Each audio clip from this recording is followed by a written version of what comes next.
อาคารสำนักงานห้องการอาคารสำนักงานห้องการตั้งอยู่2ฝากทางของถนนใหญ่ธาตุหลวงซึ่งรวมมีอาคารเบอร์5 7และ8มีความสูง25ชั้นชั้นที่1มีความสูง 5.1 เมตรชั้นอื่นๆมีความสูง 3.95 เมตร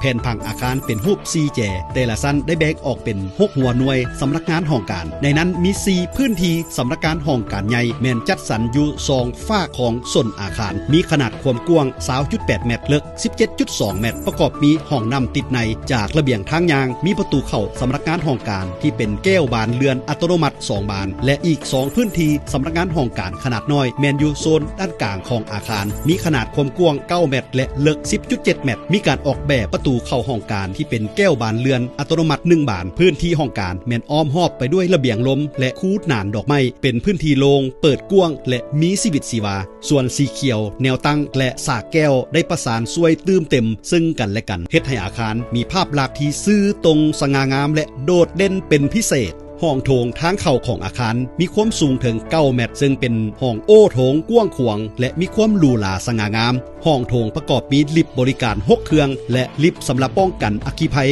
1เครื่องลิฟต์บริการได้ออกแบบให้มีการแบ่งโซนบริการอย่างชัดเจนคือลิฟต์3เครื่องแม่นใช้บริการสำหรับโซนสั้นต่ำ12ชั้นลงมาและอีก3เครื่องแม่นใช้บริการสำหรับโซนสั้นสูงสั้น12ขึ้นไปโครงการได้เลือกใช้ลิฟต์ยี่ห้อ Fujitec ซึ่งมีความปลอดภัยสูงขนส่งนุ่มนวลและมีระดับกงกันข้ามกับลิฟต์ได้มีการออกแบบฝาสากน้ำตกตาดเฮ็ดให้มีความใกล้ชิดกับธรรมชาติมีความสงบเงียบทางด้านจิตใจสร้างสภาพแวดล้อมบอนเฮ็ดเวียกให้รู้สึกผ่อนคลายและสบายใจย่างเข้าพื้นที่ของการโดยผ่านประตูแก้วเซ็นเซอร์อัตโนมัติให้ความสง่างามมีระดับฝาผนังของเขตพื้นที่สาธารณะแมนติดด้วยหินธรรมชาติเขตพื้นที่ของการแมนปูด้วยพรมทั้งหมดระเบียงล้มแมนปูด้วยแผ่นไม้ไผ่การตกแต่งแมนฮับไส้ให้แก่การสมไส้และเป็นไปอย่างเป็นธรรมชาติมีเครื่องปรับอากาศมีอินเทอร์เน็ตและอุปกรณ์อื่นๆครบสุดผู้นำไส้เปิดไส้บริการแล้วก็สามารถไส้ได้ทันทีจะสร้างให้เป็นสำนักงานห้องการที่เอิ้นว่ามีการตกแต่งที่แท้จริง